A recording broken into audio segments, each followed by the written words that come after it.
नमस्कार विद्यार्थी मित्रांनो, स्वागत आहे तुमचं आपल्या यूट्यूब चॅनलवरती। आज आपण कॉन्सन्ट्रेशन ऑफ द सोल्युशन ही गोष्ट बघणार आहोत। आता सगळ्यात महत्त्वाची गोष्ट म्हणजे कॉन्सन्ट्रेशन समजून घेण्यासाठी आपल्याला ही गोष्ट माहिती पाहिजे की लॅबमध्ये ज्या काही रिएक्शन्स केल्या जातात त्या सोल्युशनच्या फॉर्ममध्ये केल्या जातात। म्हणजेच रिएक्टंट आहेत ते सोल्युशनच्या फॉर्ममध्ये असतील, प्रॉडक्ट आहेत ते सुद्धा कसे असतील तर सोल्युशनच्या फॉर्ममध्ये असतील।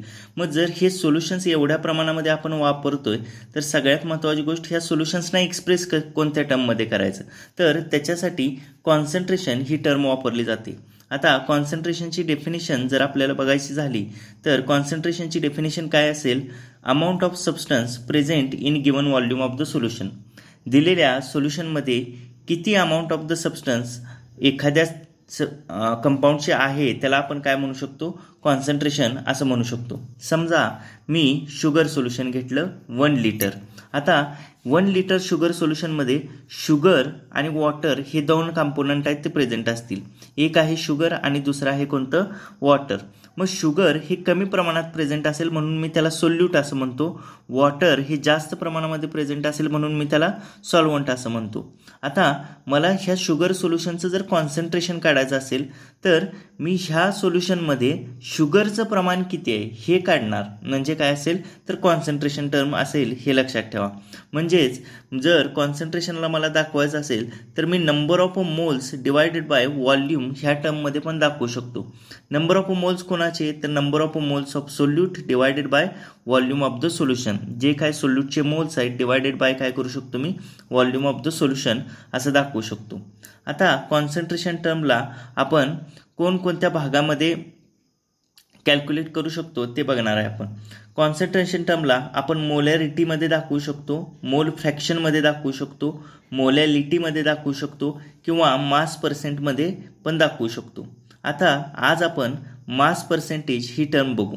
मास पर्सेंटेजला वेट बाय वेट पर्सेंट यानंही दाखवलं जातं। आता मास पर्सेंटचा जो फॉर्म्युला आहे तो मी इथे लिहितोय, mass percent is equal to mass of solute divided by mass of solution into 100।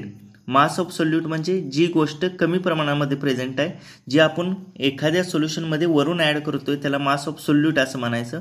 आणि मास ऑफ सोल्युशन ऑलरेडी तुम्हाला जे दिलेलं सोल्युशन आहे त्याचं मास इंटू 100। आता हे एका एक्झाम्पलच्या मदतीने आपण समजून घेऊ। एक्झाम्पल काय आहे बघा, a solution is prepared bye adding 2 gram of the substance. एक सोल्युशन आपण प्रिपेअर केलेलं आहे 2 ग्राम सबस्टन्स ए ॲड करून टू 18 ग्राम ऑफ वॉटर। किती वॉटरमध्ये ॲड केलेलं आहे तर 18 ग्राम वॉटरमध्ये ॲड केलेलं आहे 2 gram substance A. Calculate mass percentage of the solute. आता आपल्याला काय कॅल्क्युलेट करायला सांगितले तर mass percentage of solute calculate करायला सांगितले। आता सर्वात सुरुवातीला मी गिवन लिहितो। गिवनमध्ये काय काय दिलेलं आहे, मास ऑफ सोल्यूट ए, सोल्यूट एचं मास दिलेलं आहे आपल्याला किती, 2 ग्राम दिलेला आहे। आणि मास ऑफ सोल्युशन आता मला काढायचं आहे। मास ऑफ सोल्युशन म्हणजे काय असेल, मास of solute A plus mass of water. आता सोल्यूट एचं मास किती दिलेलं आहे आपल्याला, 2 ग्राम दिलेला आहे आणि मास ऑफ वॉटर किती दिलेलं आहे आपल्याला, 18 ग्राम दिलेलं आहे। म्हणजे टोटल मास जर सोल्युशनचं मी कॅल्क्युलेट केलं तर ते होईल 20 ग्राम। आता आपण फॉर्म्युला जो आहे मास पर्सेंटेजचा त्याच्यामध्ये ही व्हॅल्यू पुट करूया। फॉर्म्युला काय, mass of solute upon mass of the solution into 100। Mass of solute A किती आहे, 2 ग्राम आहे, divided by mass of the solution किती आहे, 20 ग्राम इंटू 100। आता 2 डिवायडेड बाय 20 केलं तर हे येईल 0.1 इंटू त्याला जर आपण 100 केलं तर हे येईल 10% मध्ये।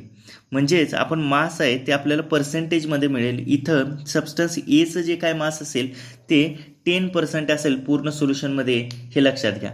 नेक्स्ट लेक्चरला आपण मोलॅलिटी ही टर्म बघूया। आत्तापुरतं आपण इथंच थांबू। आणखीन अशा कन्सेप्च्युअल व्हिडिओजसाठी चॅनलला लाईक करा, शेअर करा आणि सबस्क्राईब करा।